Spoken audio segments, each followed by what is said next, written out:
أحلف بسماها وبترابها مرتضى منصور اللي خربها. أحلف بسماها وبترابها مرتضى منصور اللي خربها. أحلف بالقمح وبالمصنع والله الزمالك ما هينفع. أحلف بالقمح وبالمصنع والله الزمالك ما هينفع. أحلف بالمدنى وبالمدفع بنجيب لعيبة وما بندفع. أحلف بالمدنى وبالمدفع بنجيب لعيبة وما بندفع. مرتضى بيه منصور خرب نادي الزمالك. مرتضى باشا منصور فضى نادي الزمالك. مرتضى باشا منصور بيورث داخل نادي الزمالك. خلاص احمد ايمن منصور واحمد عيد خارج نادي الزمالك. بتقول ايه يا اخويا؟ بقول لك احمد ايمن منصور واحمد عيد خلاص في المصري. يا ابني ده لسه المفروض هيتأيدوا في الزمالك. هقول لك يا باشا ده كانت امالينا وكانت احلامنا. يا بيه ده مرتضى قال ان مشكلتهم اتحلت قبل البطولة العربية. يا باشا ما هو الموضوع ده بنقوله وبنعيده وفي الاخر اللعيبة بتروح مننا. يا ابني ده الخناقة كانت ما بين الزمالك وما بين انبي عشان احمد عيد. مصر مين اللي ياخد احمد عيد؟ هقول لك انا الحكاية كلها ان الزمالك كان مطلع احمد عيد اعارة لنادي انبي. الاعارة خلصت. احمد عيد كان في ايده يختار انبي او يرجع نادي الزمالك، وبالفعل اللاعب اختار ناديه، اختار نادي الزمالك ورجع نادي الزمالك عشان يتمرن مع اللعيبة. لكن فوجئنا ان مفيش فلوس. مفيش فلوس؟ مفيش فلوس يا حلاوه. مفيش فلوس يا حلولي. مفيش فلوس يا حلاوه. مفيش فلوس يا حلولي. وكمان في مشكلة إدارية تدل على الفشل الإداري اللي اتعشش زي ما قلنا قبل كده جوه نادي الزمالك. إن عقد أحمد عيد أصلا مش متوثق في اتحاد الكورة. يعني اللعيب فريه يعني اللعيب راح النادي المصري فريه. يعني كمان الزمالك مش هياخد ولا مليم. والبركه طبعا ترجع لمعالي خبره المستشار مرتضى باشا منصور. يعني الحنكه الاداريه اللي اتكلمنا عليها قبل كده. والراجل بسم الله ما شاء الله ولا حول ولا قوه الا بالله، يعني عامل شغل جبار يا اخوانا. الراجل ده بسم الله مش عارف من غيره كنا هنروح فين. يعني احنا الزمالك من غير مرتضى بيه كنا هنروح فين؟ يعني الناس اللي لسه بتقول هو انت عايز مرتضى يمشي عشان النادي يخرب. يخرب ايه يا ابني؟ يخرب ايه يا هلا؟ يخرب ايه؟ هو في خراب اكتر من اللي احنا فيه يا هلا؟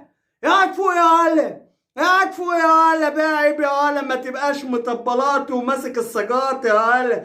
طيب ده احمد عيد مفيش مشكلة يا عم افندينا، ده كان لاعب ناشئ ايه يا ابني؟ يا ابني يا حبيبي ده احمد عيد ده مستقبل الزمالك في الباك رايت. يا ابني يا حبيبي احمد عيد ده لاعب نهائي دوري ابطال افريقيا. يا ابني يا حبيبي احمد عيد ده هو اللي جاي. احمد عيد نجم المنتخب. احمد عيد لو كان بيلعب في الزمالك السنتين اللي فاتوا كان هيلعب على حساب المسلوسي واللي عندك كلهم. شوف احمد عيد في المصري هيعمل ايه، وبعد كده بقى تعالى قول لي في مشكله ولا مفيش مشكله. طب ده احمد عيد امشي يا عيد.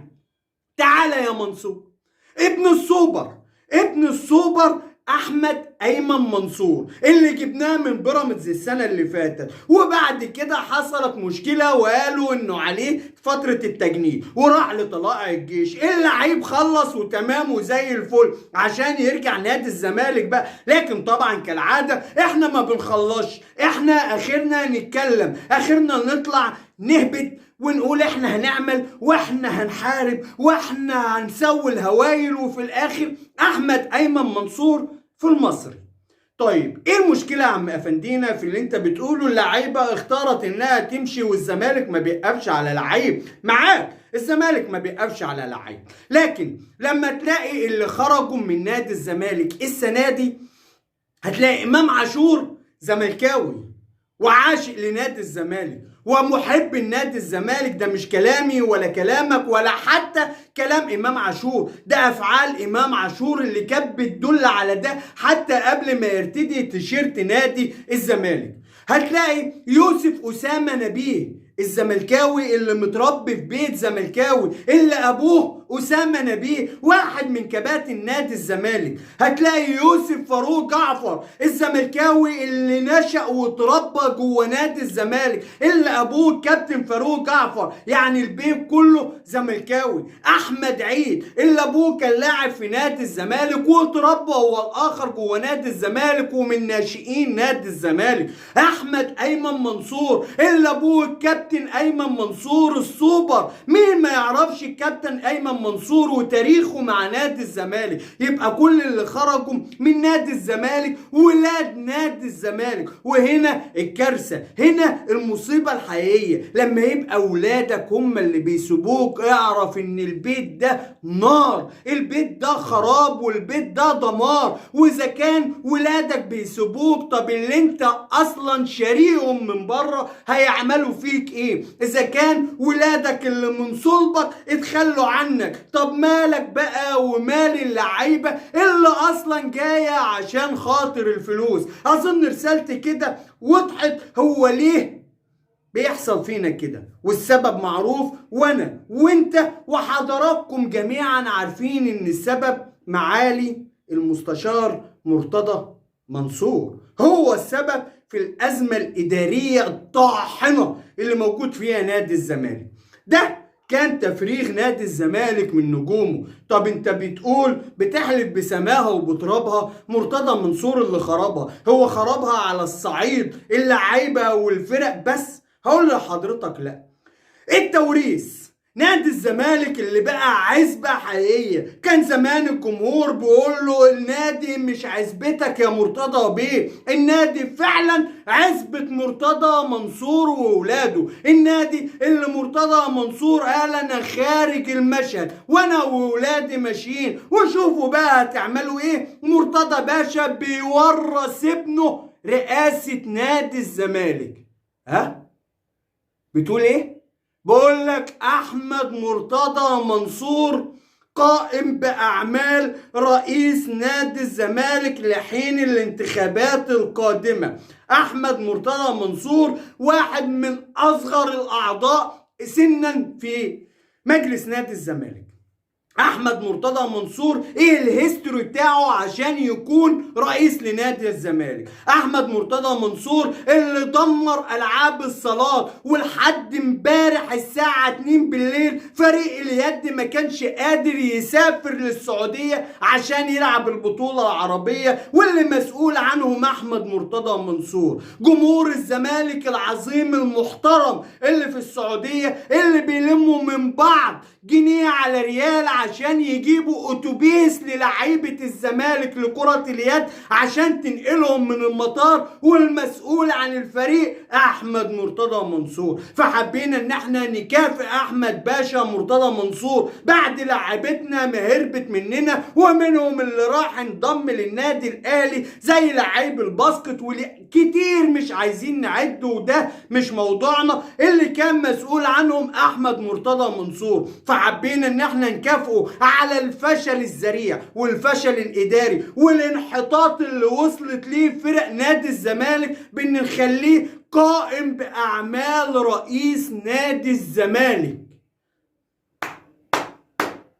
الله يا مرتضى بيه، اللي فشل فيه رئيس جمهورية سابق المرحوم حسني مبارك رئيس جمهورية مصر انه يورث ابنه جمال، نجح فيه مرتضى منصور وورث ابنه لنادي الزمالك. التركة وبنقسمها حسب ما احنا عايزين. احمد يبقى رئيس، امير نوديه اتحاد الكره لان نجيبه لجنه الانديه. طب ما اقول لك على حاجه، ما يولع الزمالك، ايه المشكله ان الزمالك يفقد منصب او يفقد واحد من رجاله في رابطه الانديه اللي هو خالد رفعت، ويبقى مستشار لرابطه الانديه عشان بس ناخد اللقطه ونقول ان امير كان مرشح نفسه لرابطه الانديه؟ لا، امير اللي بتنزل اصله زاهد عن البطولات. عرفتوا ليه بحلف بسماها وبترابها؟ مرتضى منصور اللي خربها. طيب تعالى انا وانت كزملكاويه كده نفكر بالعقل، مين اللي يقدر يقود نادي الزمالك في الفتره الصعبه دي؟